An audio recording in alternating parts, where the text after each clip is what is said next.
Now, the public historian's role in society is very influential. Now, taking it from the aspect of the cookie cutter definition of a public historian is that their job is to engage the public outside of the classroom. So engage the public into history, get them engaged, get them excited about history that is beyond the four walls of a school or through a standardized curriculum.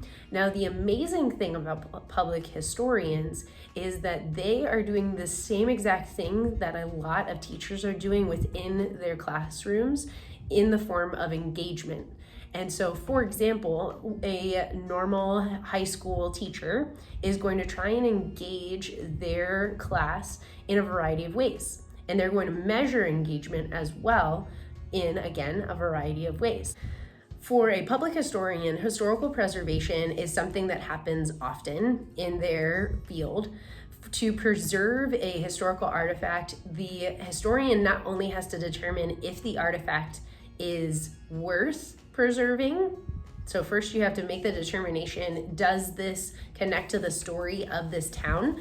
Is this significant enough that it tells an aspect, again, of that story of the town that needs to continue? Or is this some sort of aspect that could be presented in a different way? Is the second thing, if it checks that box that it needs to be preserved because it adds to the story. The second reason why a artifact would need to be preserved is if it is cost effective. So if in moving this item, if restoring this item, if maintaining this item is worthwhile, then it would be added to the collection and then preserved. So first I want to look at some historical preservation that has happened in Central Florida in a town called Clermont, Florida. Now, the beauty of Clermont is that it's in Central Florida, which is most known for Disney World and for theme parks and for tourism. And so it is often overshadowed by its historical aspects of why, for example, did Walt Disney choose to put his Disney World in Central Florida.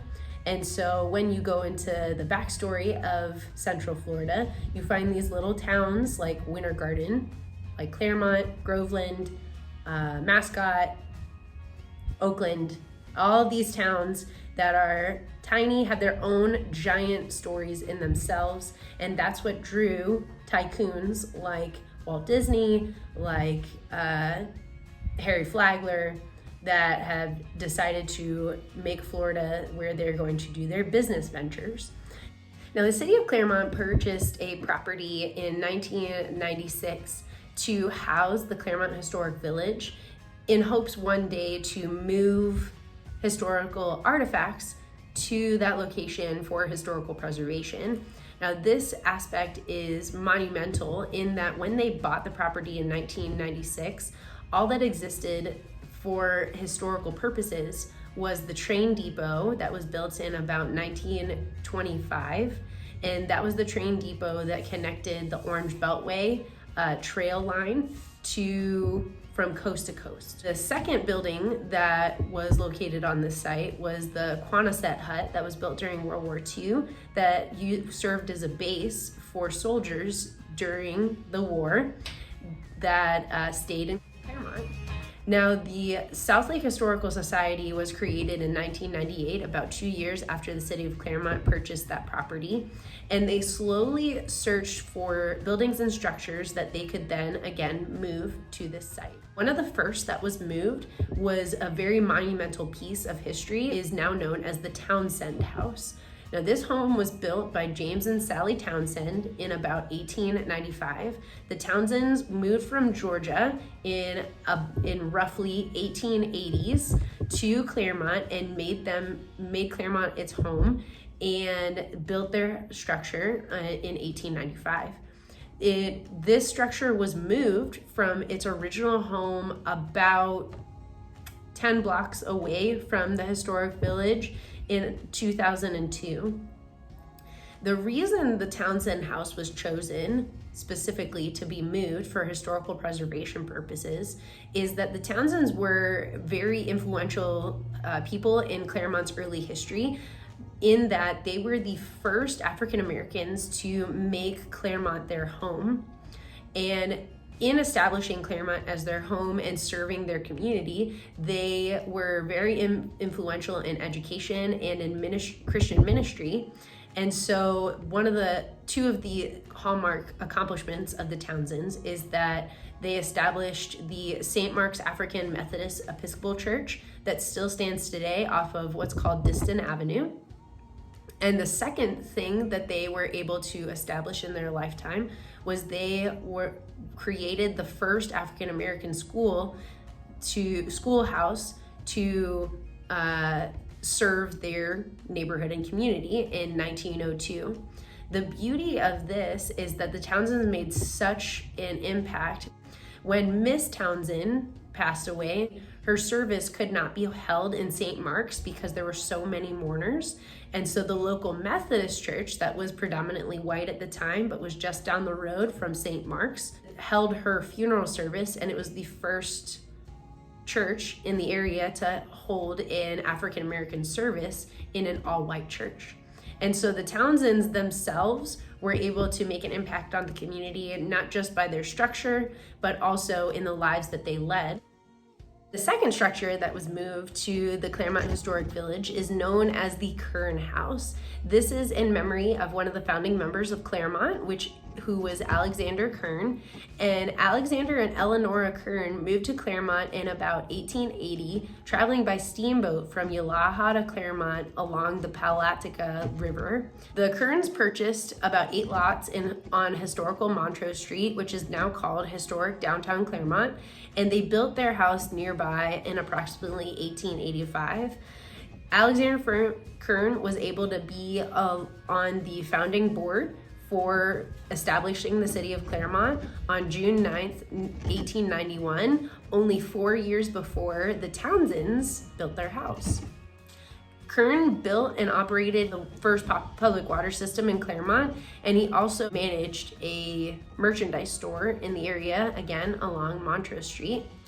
Their house was moved to the historic village in 2006, and it took about 2 years for it to be renovated and available and open up to the public. The third structure that was moved to Clermont Historic Village is known as the Cooper Memorial Library. This library has moved around many times in Clermont's history, even in the short history that I have experienced in my own lifetime. The structure that exists in Clermont Historic Village was built in roughly 1914 when Alice Cooper offered to lease the lot. This came about as she was engaging in a book club that met at the local church in the area, and they decided they needed a more permanent establishment as well as more books available to the public. It was originally built where the City Hall now stands today in downtown Clermont, and the structure that exists in Clermont Historic Village was moved in 2009 for preservation.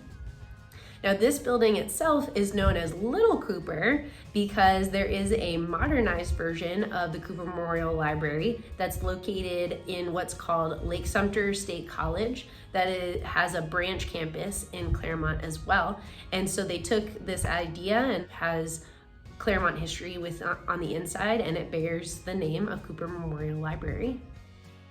The last structure added to the historical village in recent years is known as the Herring Hooks Schoolhouse.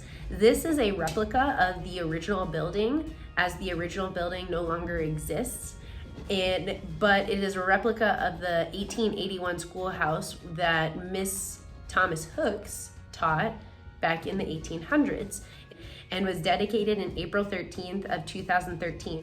Today, that schoolhouse serves as museum exhibits, and so you can walk through the schoolhouse and it has some desks, but it also is going to house some recent history that's happening in Clermont that local historians are engaging in today. For example, one of the buildings that is being was dedicated and being built is called the Aretha Cole Academy, and it is located in what used to be called Clermont Middle School, which used to be Clermont High School, which used to also be a segregated part of Clermont. Now, in this part of Clermont, they are looking deeper into educational history, and so not only looking into the Herring Hook Schoolhouse, but also looking into the Townsend's influence in the African American schoolhouse that was offered around the same area as the Herring Hook Schoolhouse. And so historians today are looking at the evolution of history and education within the town of Clermont itself.